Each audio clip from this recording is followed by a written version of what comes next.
Well, good morning and Happy New Year from Man on the Bank. It's 2021. Well, that happened quick, but it's been an interesting last 12 months for sure. And my fishing definitely has been reflected on what we can and can't do. So I was due to go away to Wales for Christmas and do some rock fishing. Unfortunately, due to COVID and the restrictions in travel, that never came. So we've had to spend our Christmas at home for the first time in probably over 10 years. So my thoughts have gone back to short session fishing, local fishing, and one of the places I've been concentrating on a little bit here and there is a river gipping, lure fishing for pike, perch, hopefully some chub later on in the year as well. But the river gipping is not really infamous for anything. It's just a river that's been around for a very long time. It used to be used as a waterway for trades and goods, but more so now it's just about valley walks. And I suppose it become quite infamous maybe a decade or so ago, maybe a little bit longer than that, when there was one particular carp that used to swim in the river. I understand that originally it may have came from the ICI pit, then which is in Barham, and the river does flood a lot, and one way or another this fish ended up in the river system. I was fortunate enough to see what became to be known as Dippy many years ago. With a good friend Ashley was sitting there watching our floats drowning maggots, and these two carp come swimming, just cruising past us, and they're gigantic, huge. I mean, we were like, I don't know how old we were, 13, 14, and there was one big mirror, and there was equally quite a big common beside it as well. Anyway, as time passed, that fish resided in a certain couple of stretches of the river gipping, and I believe Ted Head was one of the gentlemen to catch it, bless him. Him and his brother used to fish the gipping quite hard for the carp, and then who knows, after Ted caught the fish, it actually became the wandering mirror.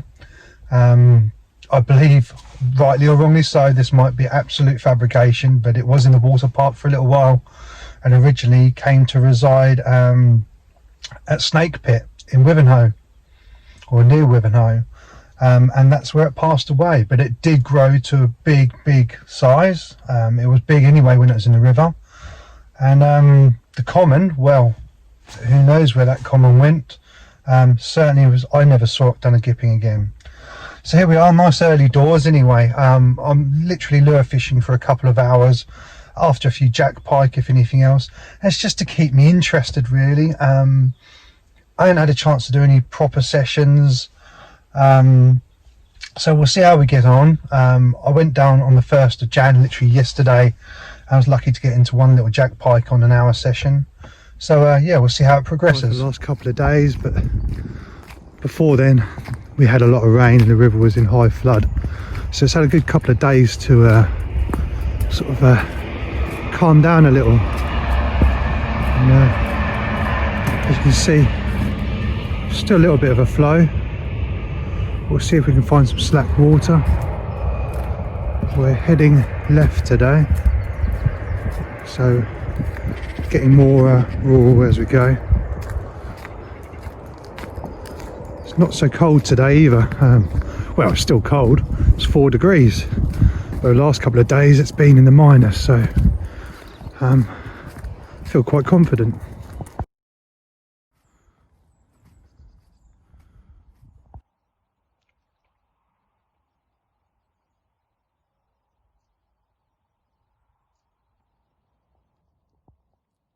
And we're in. Yay! We have a little Jack Pike. Result. We got what we came for. One little Jack Pike. We'll see what else happens. Got about another hour to go. Quite a simple method if it's done right. But I'm using a what we call a Savage Gear imitation roach, 3D printed, I believe, and they're good. You know, resulted in Jack Pike, which I'm more than happy with. So I'm going to wander down the river now, just keep taking off in sections, doing 10 meters, 20 meters, and then sling it out a bit, give it 15 minutes, and then as the morning progresses, I'll end up back at my car. Always walk as far as I possibly can away from my car, and then work my way back. But yeah, at least it's reasonably warm. Well, that's my session finished with just over an hour's fishing. Got to be honest with you, it did get a little bit more cold. The temperature dropped and the wind picked up, and yeah, that's all I wanted. My 1 hour fix, and we caught, which is a result. And on like LRF gear, like rods and you know, small lures, it's a really fun way of catching fish, and also it keeps you entertained. You know, even a couple of pound Jack Pike will give you a great scrap on light gear. So I highly recommend it. It keeps you mobile. It keeps you interested, especially when it's really cold outside. You don't have to be out there for hours on end. I'd say 1 hour, I managed to sneak one out. So I hope you enjoyed it. And my thoughts are now drifting a little bit onto stillwater roach. So I've got a place in mind, so I might make a little video on that as well. But we'll see where it leads in the next couple of weeks. Till then, Happy New Year, and I'll see you soon.